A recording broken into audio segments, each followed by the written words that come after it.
पूर्व विधायक लक्ष्मण सिंह ने बजट को लेकर राज्य सरकार पर निशाना साधा, जहां उन्होंने सोशल मीडिया पर पोस्ट करते हुए लिखा, प्रतिवर्ष बजट में कुछ राज्यों द्वारा राशि वितरण में असमानता का आरोप लगाया जाता है। अगर राज्य सरकार भ्रष्टाचार पर नियंत्रण करे तो केंद्र पर उन्हें इतना निर्भर ना होना पड़े। आखिर अपने पैरों पर राज्य सरकारें कब खड़ी होंगी?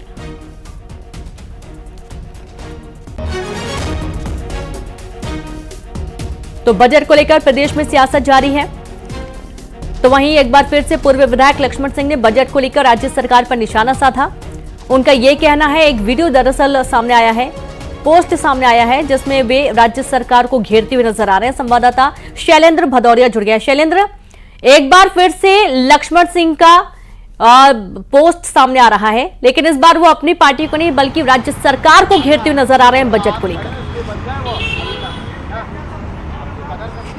बिल्कुल रीनू, आपने ठीक कहा। जिस तरीके से केंद्र सरकार का बजट आया है और उसमें देखने को मिला है कि मध्य प्रदेश के हिस्से में बहुत ज़्यादा डायरेक्ट कुछ नहीं आया। जो सरकारी की जो योजना है, केंद्र सरकार की योजना है, उनका लाभ केवल मध्य प्रदेश को मिलेगा। इसके अलावा जो टैक्सेस होते हैं उनके जो पैसा आएगा उसके जरिए मध्य प्रदेश सरकार अपना विकास करेगी।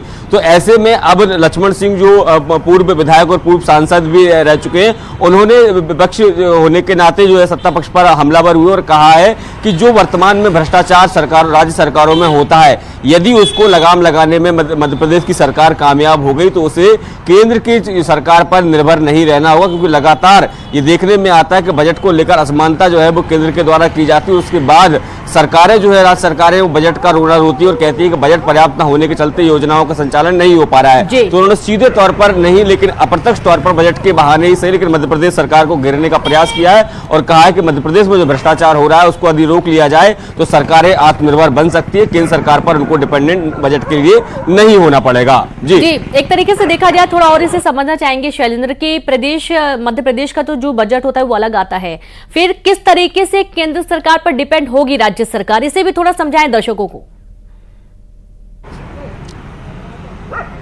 देखिए, बिल्कुल देखिए, जिस तरीके से आने वाले समय में मध्य प्रदेश में उज्जैन में कुंभ होना है, कुंभ को लेकर मध्य प्रदेश सरकार ने 10,000 करोड़ रुपए की अतिरिक्त राशि जो है वो केंद्र सरकार से मांगी थी। इसके अलावा मध्य प्रदेश सरकार की कई ऐसी योजनाएं होती हैं जो मध्य प्रदेश सरकार चलाती है, चाहे वह लाडली बहना योजना हो या फिर इसके संबल योजना जो बिजली के लिए उपयोग की जाती है। तमाम तरह की सब्सिडियां जो है वो राज्य सरकार देती है। तो ऐसे में राज्य सरकार ये उम्मीद करती है केंद्र सरकार उनको अतिरिक्त बजट दे ताकि वो इन योजनाओं को, मध्य प्रदेश सरकार की योजनाएं हैं उनमें इस बजट का उपयोग कर सकें। लेकिन जिस तरीके से जी जुड़ गए, उनसे बात करेंगे। पंकज जी, बहुत स्वागत है आपका।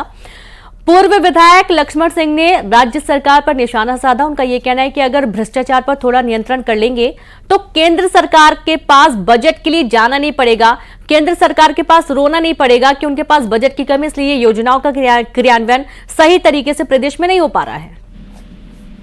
देखिए, मुझे लगता है कि लक्ष्मण सिंह जी एक अनुभवी व्यक्ति हैं, पर शायद कुछ उनके आकलन में गलती है। मध्य प्रदेश की संदर्भ में बात करें तो मध्य प्रदेश में किसी प्रकार का भ्रष्टाचार इस राज्य में नहीं है। जी, हमारी सरकार की नीति स्पष्ट है, करप्शन को लेकर 0 टॉलरेंस। जहाँ तक राज्य की सहायता और केंद्र की राज्य की सहायता का विषय है तो ये संघीय व्यवस्था में पुरानी प्रक्रिया है, जहाँ राज्यों को बहुत सारे आर्थिक विषयों पर केंद्र की ओर से सहायता मिलती है। जी, ये भी उसी श्रृंखला में एक है। और जहाँ तक राज्यों की वित्तीय आत्मनिर्भरता का विषय तो सारे राज्य कोशिश करते हैं जी कि अपने अपने स्तर पर वित्तीय आत्मनिर्भरता हो, लेकिन अब यदि दूसरे राज्यों की बात करें तो वहां भी दूसरे राज्यों को पैसा मिला है। ठीक है, बजट के माध्यम से राज्य सरकार को घेरने की कोशिश कर रहे हैं। हमारे साथ कांग्रेस से अभिनव बरोलिया जी भी जुड़ गए। अभिनव जी, बहुत स्वागत है आपका।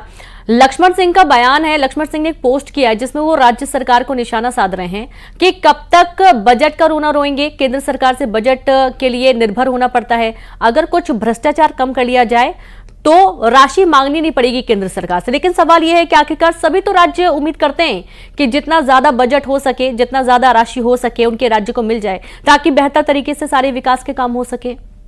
देखिए, थोड़ा सा समय चाहूंगा मैं। बहुत ताज्जुब की बात है कि 20-22 साल हो गए हैं लगातार सरकार में रहते हुए भारतीय जनता पार्टी की सरकार को और कर्जे पर कर्जा, मतलब बोझ तले मध्य प्रदेश के एक एक नागरिक को कर्जे पे दबा दिया है। 15 से 20 हजार का कर्जा प्रति नागरिक पर हो गया। और डेवलपमेंट क्या है यहाँ पर, विकास की क्या बातें हैं? कोई इंडस्ट्रियल एरिया नहीं है, कोई IT पार्क नहीं है, सड़कों की हालत खराब है, बद से बदतर है। सब फंड जिसको मिलता है अन्य राज्यों को, चाहे वो तमिलनाडु हो, केरला हो, दूसरे राज्यों को देख लें आप, वो कितने जबरदस्त तरीके से डेवलपिंग होते हैं और हम राग अलापते रहते हैं, हम बहुत विकास करेंगे, हमें फंड दे दो। केंद्र से फंड अभी कुछ भी नहीं मिला है। आप ये मत सोचिए कि बहुत घोषणाएं हो गई हैं, ठीक है, और जो मिलता भी है ना वो भी भ्रष्टाचार और घोटालों की देन चढ़ जाता है। देखते होंगे सड़कों की हालत देख लें, कहाँ पैसा जा रहा है, किसको तनख्वाह, अच्छे मतलब संविदा कर्मचारियों को तनख्वाह नहीं मिलती है, किसान परेशान है, कौन से मतलब सिर्फ झुंझुना जो है वो मध्य प्रदेश की जनता को मिलता है और सरकार से, केंद्र सरकार से जो मिलना होता है वो भी भ्रष्टाचार घोटाले की भेंट चढ़ जाता है। तो ये साफ साफ दिखाता है कि ये सरकार पूरे तरीके से यहाँ बैठ के सिर्फ इनके प्रवक्ता नेता सब लगे रहते हैं, डिफेंड करते हैं। बिल्कुल जाहिर सी बात है, अब सियासत तो हो ही रही है बजट को लेकर और हर राज्य ही उम्मीद करते हैं कि उनको बेहतर राशि मिल जाए अपने राज्य में बेहतर विकास करने के लिए। शुक्रिया आप दोनों को हमसे जुड़ने के लिए, अपना पक्ष रखने के लिए। शैलेंद्र, आपका भी बहुत शुक्रिया तमाम जानकारी साझा करने के लिए। आगे बढ़ेंगे, खबर भोपाल से, जहां एमपी नरसिंह घोटाला